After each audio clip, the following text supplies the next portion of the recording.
Ready? Okay, so this is your review, and the first page we try to provide you with the overview of what the exam will be about. Chapter 3, starting from chapter 3, there are several ways to do graph. 3.1 talk about frequency table.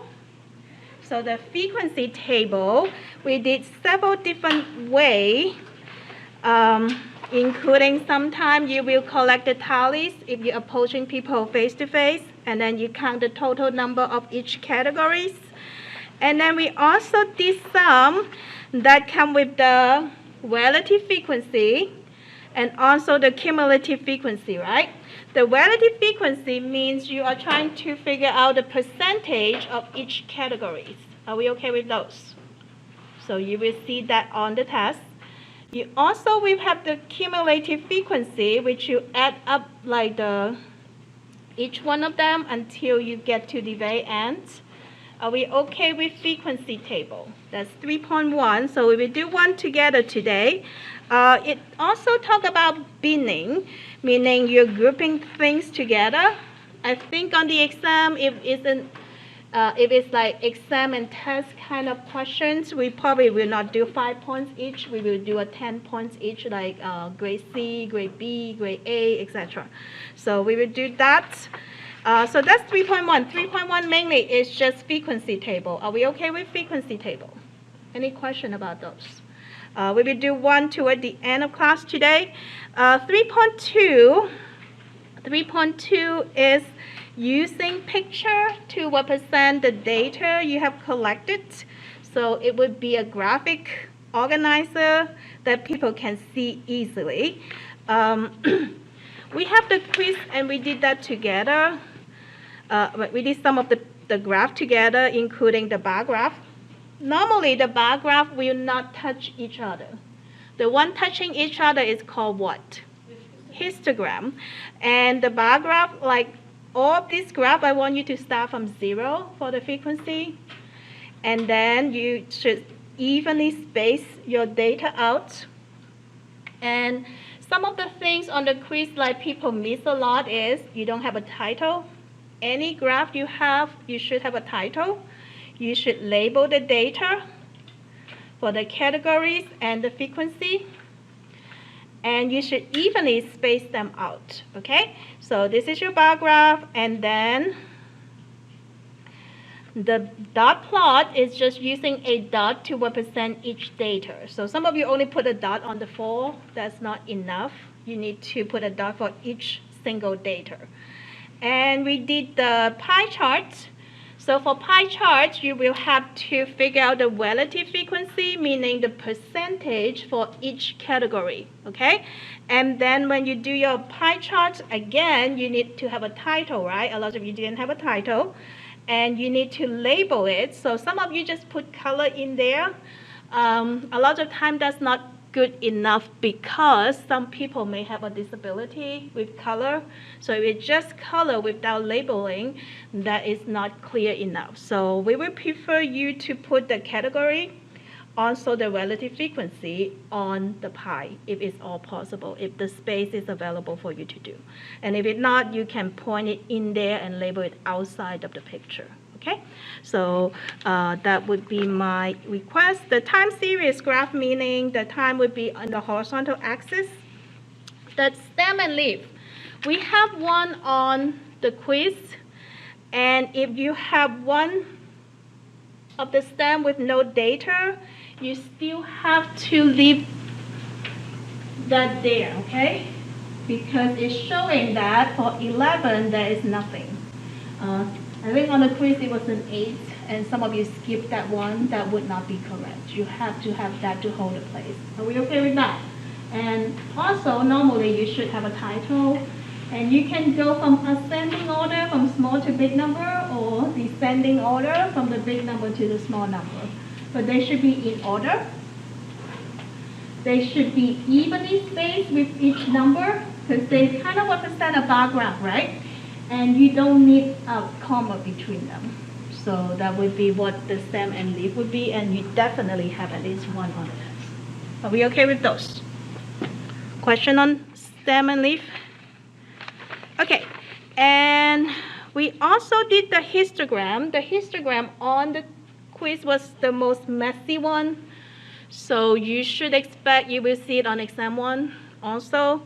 You can label it like this on the bar, but at the bottom when you label them, it should be like 70. If it's 10 at the time, it will be 80, 90, 100. You should not label it 70 to 79, so at the bottom. And you need to start from 0. And because I'm skipping from 0 to 70, so I have this squiggly thing here, meaning I'm skipping some number. Are we okay with those? All right, so the line graph is just like the histogram or bar graph, but they put a dot in the middle of the bar, and they connect them. Are we okay? All right, so that's the stem and leaf. That's 3.2. So 3.2 have a bunch of different graphs that we did together. 3.3 and 3.4, we talk about the common graph that you may see on magazine, newspaper, news program. Sometimes it's like double or multiple bar graph or line graph to compare sets of data and see that change over time. And then we also have different kind of graph like geographic. They color coded them, and sometimes they make graph very fancy like 3D and add other graphic there, but that may not be necessary, and then we don't recommend that. And some of the graph can be misleading, like this dollar bill one is like supposed to represent 35 cents, but the area is only like 12%, so that's a misleading graph. And this graph didn't start with the 0 here, so it's misleading also. This one have a lot of like extra stuff that's useless, so we don't really like that graph either. So we talk about different kind of graph could be misleading and why, so you need to review them. So that's chapter 3. Are we okay with chapter 3? So since we just talked about chapter 3, on the handout that I just gave you, it has number 1 and 2 kind of related to chapter 3 that I want you to review real quick. So can you go ahead and try that and see if you can figure it out? So number 1 and 2, it's not the only type of graph you will see. You probably will see pie chart too. We just don't have time for this. What is the total number here? 25. How do I find the relative frequency?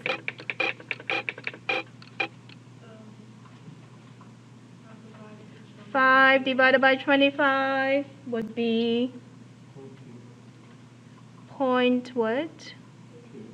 2 would be 20%. Do you agree? Okay, how about the next one?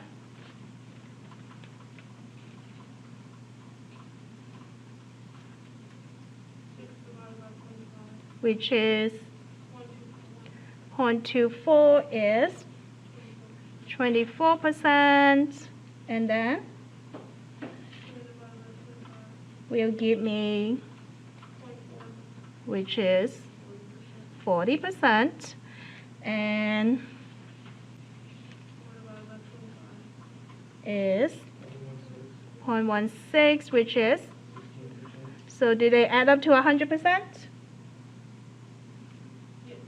Okay, so this fraction will be 25 over 25, right? If you add up the decimal, it should be 1, right? If you add up the percentage, it should be 100%. Are we okay with those? Okay, how about cumulative frequency? How do we find that? First one is 5, and then you use 5 plus 6 is 11, and you pick up 11 plus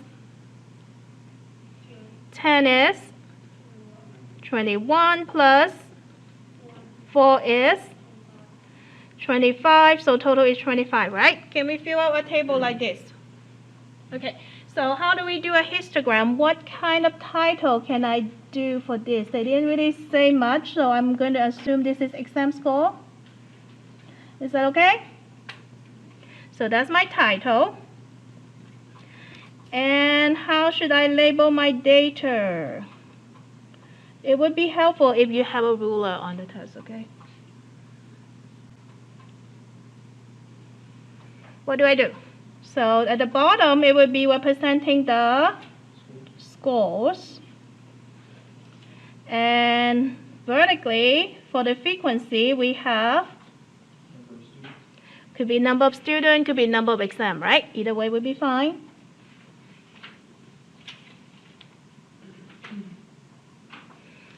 And I should start with 0, right? So that's important. And it looked like the biggest number is? On the x-axis, Y. oh, 27. What? The biggest number is 10. So I need to evenly space them out to 10 at here, right? So let's see if this is 5. 5, 6, 7, 8, 9, 10. So I'm going to say 2, 4, 6, 8, and 10. So we just talked about chapter 3, and these are a few questions maybe related to chapter 3. So how about the category part? So I'm skipping and start from what? 60. And the next marking would be 70. And then 80. And then 90.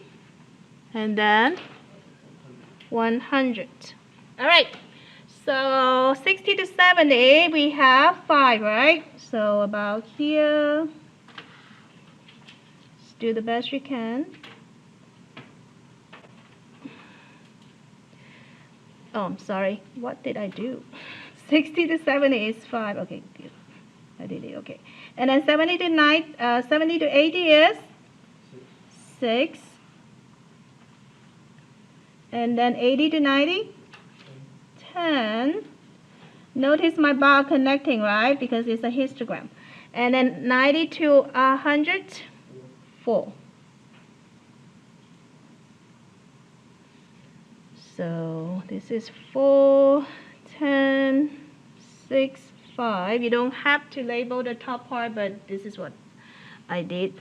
And the title is exam score. I just don't have space to put it on top, okay? So make sure you space out the data evenly. Label the data. Give me a title. Histogram supposed to be connecting, right? Are we okay with that? I don't know why, but a lot of you miss it on the quiz. That's why I want to do one more. So if I use this relative frequency to build a pie chart, are you going to be okay?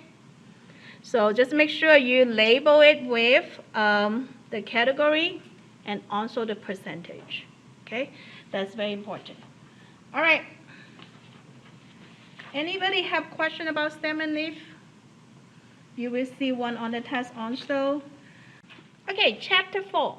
4.1 is about average. We did many different ways to find average.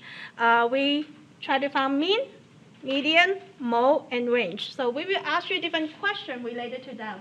Like, is median always the middle number of a set of data? Not necessary, right? When is it not the middle number? When there is like 2 numbers in the middle. So I may ask you to give me an example to show it could be in the middle or not in the middle, something like that. Do you always have a mode? No. You can have no mode or multiple mode because it's the most occurred number. Median is the middle value. How do we find range? The largest number subtract by the smallest. Biggest one, subtract the smallest one. And sometimes they will ask you to round to certain places, maybe 1, 2, 3 decimal places, or they can say round it to the 10th, to the hundreds, or thousands. They mean the same thing. Are we okay with that? So what is the statistic rule of rounding? To the next decimal point of the data bit. So depending on what they give you, if whole number, you will round it to 1 decimal place. If they give you 2 decimal places number, you will round it to, yeah, 3 decimal places. So 1 additional decimal place compared to the question set of number, okay? That would be statistic rule of rounding. And what is outlier? Like a piece of data that is far above or far below what the average is. Yeah, maybe way above the like the rest of the data or way below the rest of the data. So kind of out there, okay? Could be question about that. And the outlier usually affect what? The mean, and it will not affect the mode at all. How about the median? Does it affect the median? Maybe a little bit because they move 1 or 2 places, so not a lot. How do we calculate weighted average? Is that how many hours you took? So like this one seems to be confusing. The way I think about it is like if this semester I have like 8 hours is A or something. Next semester I may have 12.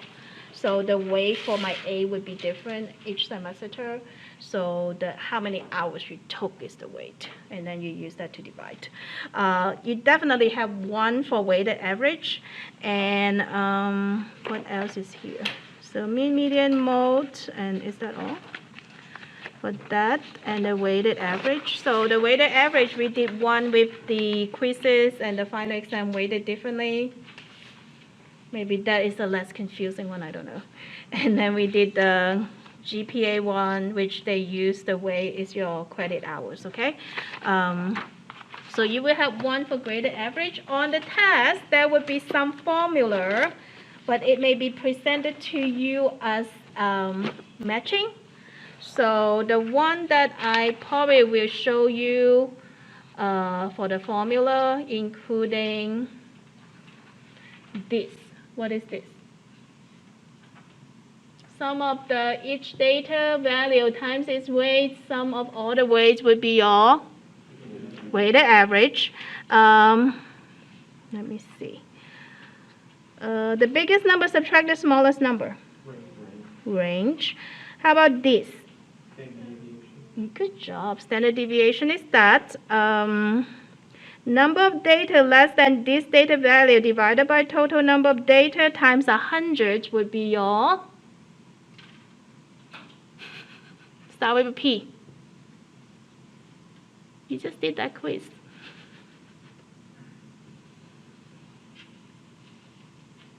Nobody? Percentile. Percentile, which you will do one on the test also. The data subtract the mean divided by standard deviation is? Huh? I cannot hear what. From 5.2, what is that? The data subtract the mean divided by standard deviation is your,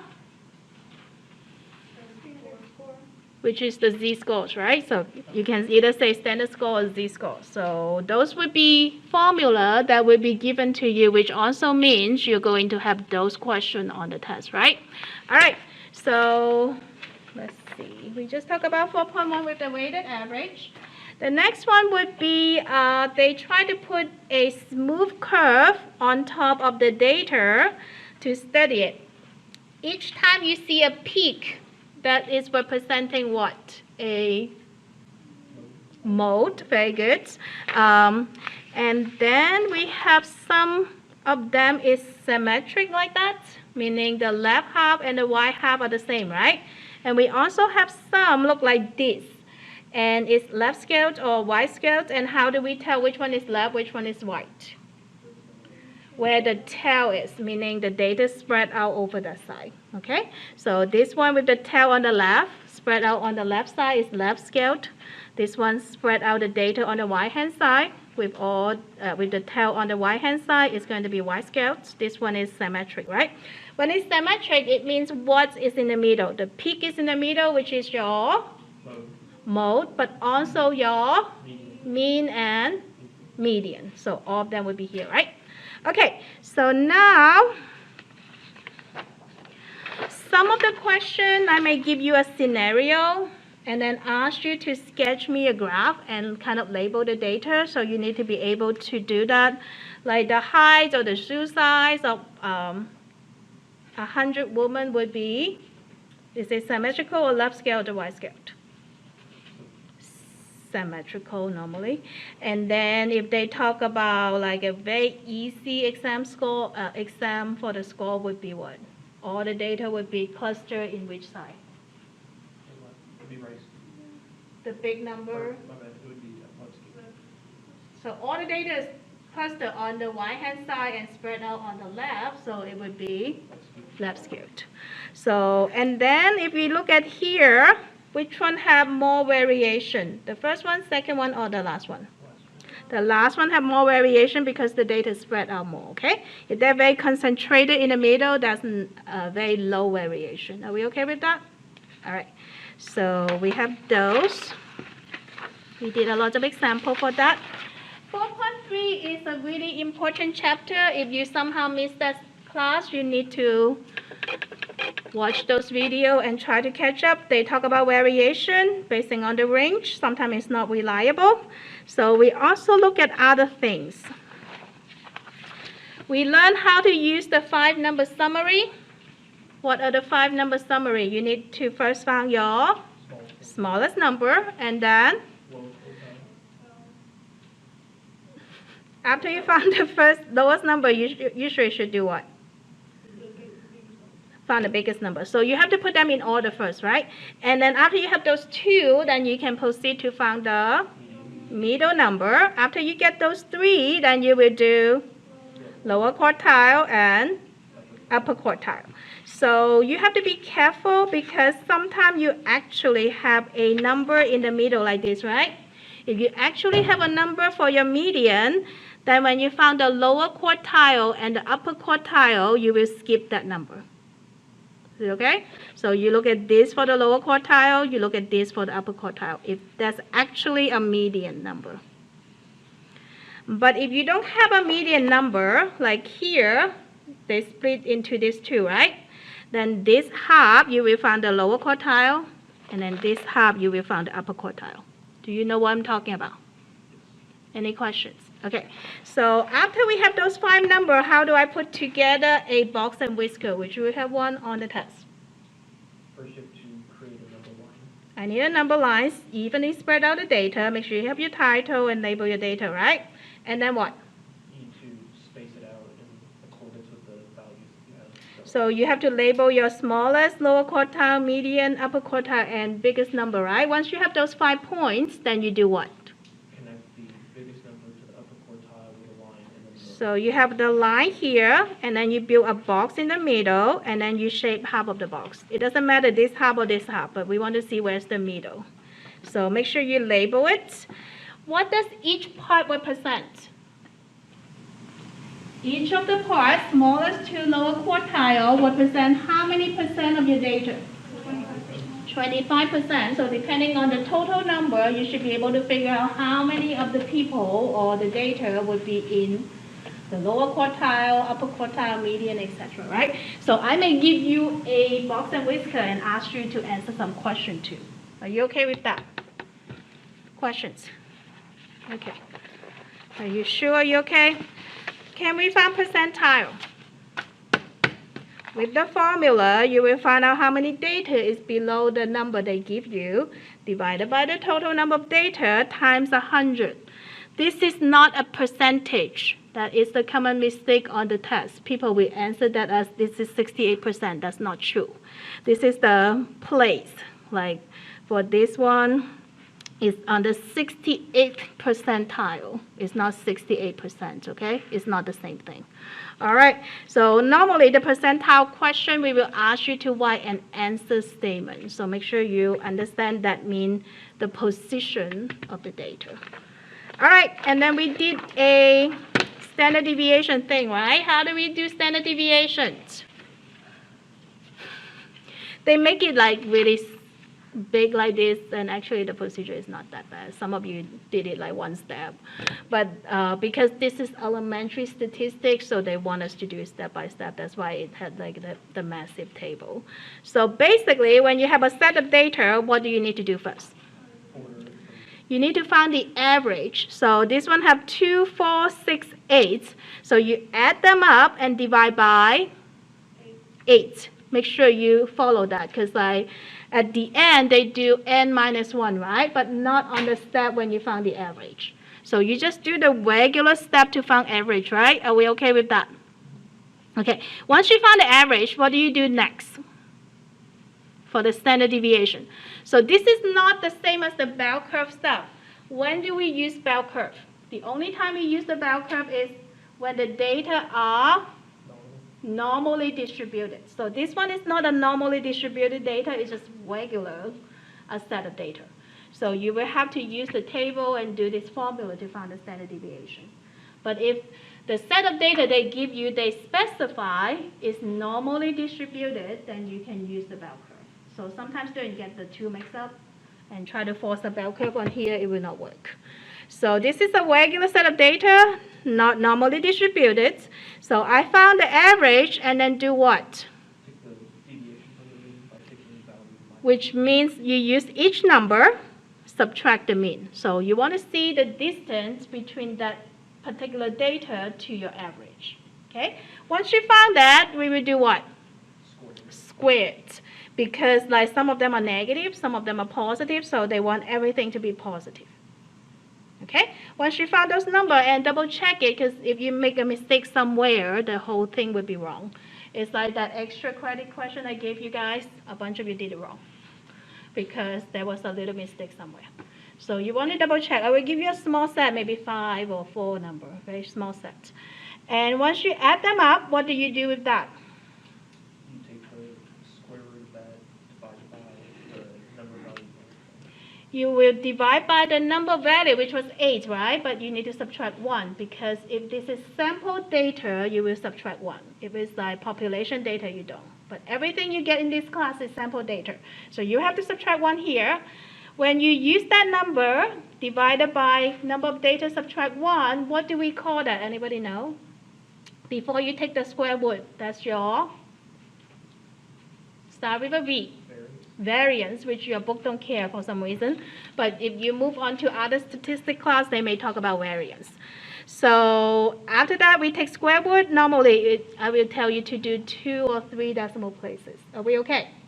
Found the average, data subtract the average, square it, sum it up, and then take square root of that guy divided by how many data, subtract 1. Standard deviation. For sure, will be on the test. All right. That's 4.3. 4.4, we have Simpson's paradox, or paradox means something is contradicting, right? So we will have a test question kind of like this guy. You have to compare what is the result input, what is the result overall, and if there's any contradiction that would fit into the Simpson's paradox. You will have to explain it a little bit. We also talk about the true positive, false negative, true positive, right? So we may have some question about that. You need to understand the meaning of them. So we will be on the test, and then we talk about different kind of things, like if you're given data, you may use that to solve problem. Number 3, the 5-number summary, and do a box and whisker. So we will do that. Oh, I don't know why I repeated that. So apparently this is the same as the last one. So just do number 3. And then number 5 is standard deviation, right? So we want to do number 3 and number 5. So first you put them in order, right? And then what is the smallest number? 11. What is the biggest number? 23. And then the median. So between 16 and 17. Okay, so you add them and divide it by 2 and get what? 16.5 is my median. And because the middle number is not an actual number, so I can use this whole half, right? And find my lower quartile is 14 and the upper quartile is 19. So once I have that, how do I do the box and whisker graph? I first need a number line. So after I have the number line, I do what? I need those 5 points, right? So what is this set of data about? Did they say? Student check their email, so I need a title, right? The title would be number of times student checked their emails last week.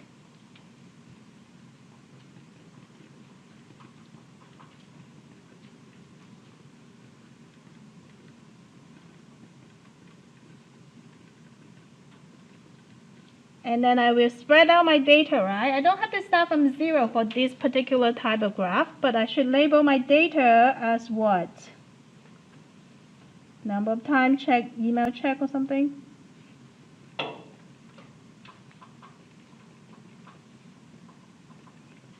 So once I have the number line, what would be the next step? I need to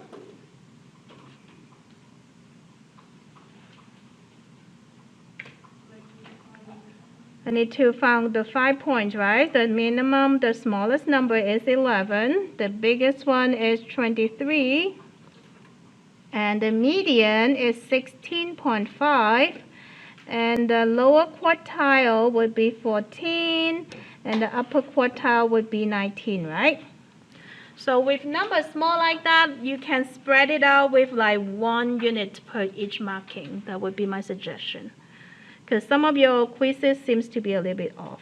So I need to connect a line toward the last part or the first part and then build a box in between, right? And then I should say half of the box. It doesn't matter which part. But I should label each part of the data. The minimum, the smallest number, lower quartile, median, upper quartile, and then the biggest number. How many number do we have? 10 people. That doesn't go into quarter very nicely. So if I ask how many percent of students check their email 14 times or more than 14 times, how many percent? 75%, because it's 25, 25, 25, right? How many percent of students check their emails more than or equal to 11 times a week? 100%, the whole thing, right? How many percent check their email 19 or more times a week? Just 25%, right? So if it's a nice number, if it's not 10, I can also ask you how many students, okay? So 10 is not good, so if it's 12, I can say 4 like this, right? So I may give you a nicer number too. How do you find the lower quartile and upper quartile? How do you find the lower quartile and upper quartile? Oh, lower quartile and upper quartile. So for this particular one, it's not a median number, right? So this is the first half of data. So I just found a median here. So close, so this is that. But if that is actually a number, like the example,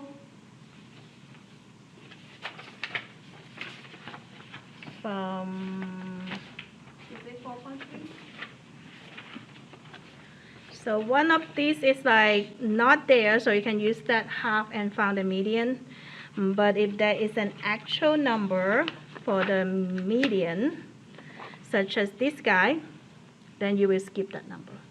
Use that set of number and find the median here. Okay? Does it make sense? Okay. Other questions? Are we okay doing box and whisker and answering question for that? So the next one is about standard deviations, 50, 45, 26, 62, and 58. Okay, so find me the mean first, the average. Okay, I got a nodding. So after you get that, you set a table if you want to follow what the book does. List all your data, right? And then use each data and do what?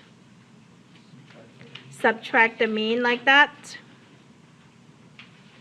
So if you want to save some time, like I would suggest you like just point it to here after you write that and put that number there and square it, like 1.8 square here equal to 3.24. So that would be the step that I would suggest. So subtract each one of them and square it and put it in the table. The more step you have, if you just make a little mistake, then I can give you more partial credit. So some people just give me a few steps, then if you mess it up, I cannot give you partial credit, okay? So you need to subtract each number and square them and sum it up. I'm gonna give everybody a minute. Not rounding until the very last step. So at this moment, keep all your decimal places, okay? Is it crazily long? No, nothing is gonna be in. Oh, okay. Yeah. So at this moment, just keep all the decimal places. Otherwise, your answer will be way off if you round it at this moment. Okay. Do we have the sum? I got 792.8. 792.8. Is that what everybody got? So I have this is 3.24, 10.24, 492.84, 190.44, 96.04, 792.8. Is that what everybody got? So on the test, I would say double check this number, like just make sure you have the correct one. Once we got the sum, what's the next step? Take the square root of the sum divided by 5 minus 1. So we have 5 data, it would be 5 minus 1. So it would be square root of, they say the sum of the deviation from the mean square, right, which is 792.8. I have 5 data, I need to subtract 1, right? So essentially, I'm dividing by 4. And let's do 3 decimal places, if you can. So if you can also bring your calculator to the test, because I may have 1 or 2 to let people use it, but I may not have a lot. What is 792.8 divided by 4, and then take square root?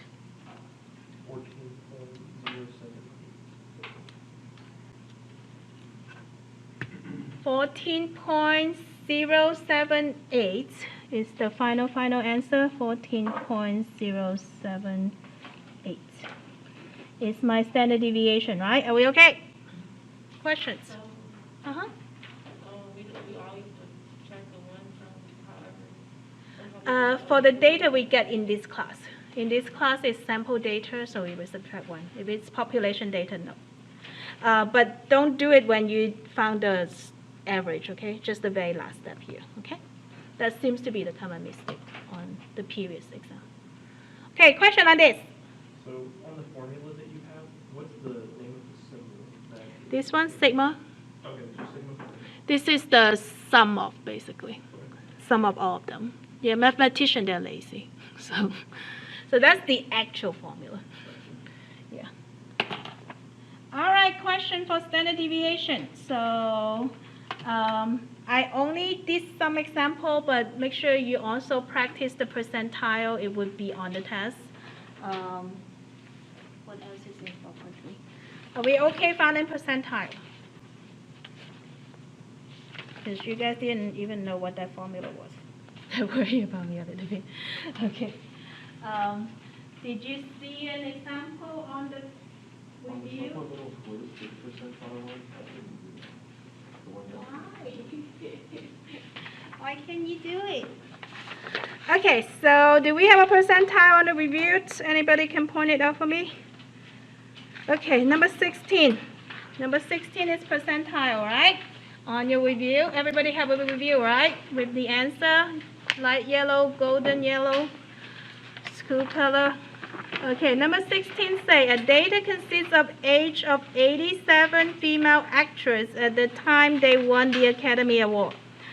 One of the women was 50 years old. and she was older than 77 of the other winner. What is the percentile of the age of 50? So following that formula, how do we do it? You take the data value and divide it by Okay, so let's just do A as practice. So what is the percentile formula again? Do you remember? If you don't, you will look at the matching part. They said it's going to be the number of data less than the given data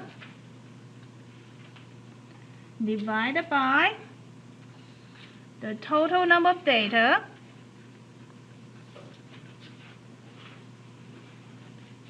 times 100, right? So how do I do that? What did they tell you on A, number 16? One of the women was 50 years old, and she was older than 77 of the other winner. What number should I use? 50? Shouldn't you take 87 minus 77? Yeah. Okay, so totally we have how many? 87. So 87 go where? At the bottom, that's the total number of data. We have 87 of the data set, right? And then what? How many data less than the given number? The given number is what? The given number is 77.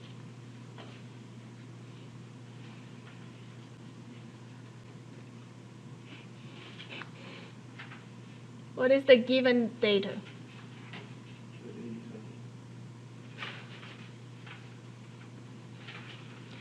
So remember the example we have in 4.3 about smoker and not smoker?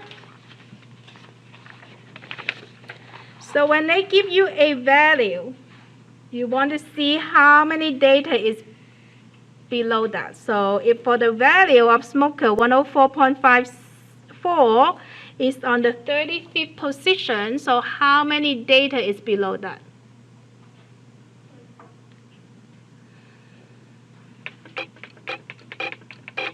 For this particular table,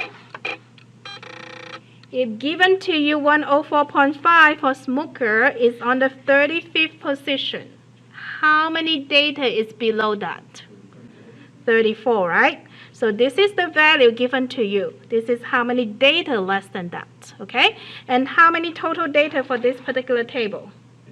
50 data, right? So they didn't give you the table this time, but they give you all the information you're supposed to need.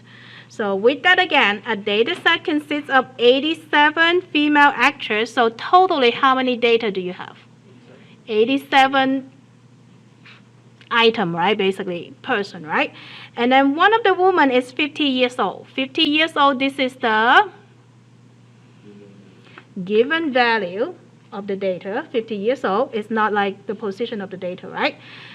She was older than 77 other winners. So what is the 77?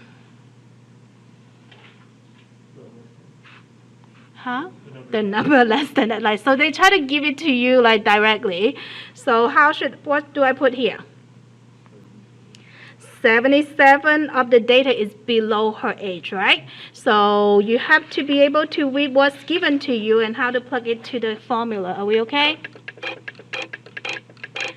Like we have this question on the exam before and people were putting in weird number on it. But do we understand what's happening here? That 50 years old is irrelevant on this formula. But, you know, it's relevant to the question, but it's not applicable to this formula. Times 100. So let's see what we get. 77 divided by 87 times 100 will give me, what is it? 88.51. 5.1, so apparently they just run it, so it's about 89 percentile. So if they ask you to write the whole statement, it would be for the, I lost the question. The 50 years old winner would be, the percentile of the age 50 would be 89th percentile, okay? So any question for that? Is it slightly better? Do you need more practice or you okay? You got it? But use the rest of them to practice at home. Make sure you know how to do the percentile, okay? It will definitely be on the test. Question on this? Okay, so that's your chapter 4, I think. Yeah. Okay. Actually, on chapter 4, from the handout we have, we also have 7 and 8 is related to chapter 4. Okay, on the handouts, it have 7 and 8. Which one is found in mean, median, mode, and range? Are we okay with questions like that? Do you know how to do those? How about doing the stem and leaf? Can you do those? Okay, yes. So if we have a value less than 10 for the semi-part of the You would put a 0 would be 0. on the stem. Yeah. Good question. Anything else? If not, make sure you do as much homework as you can.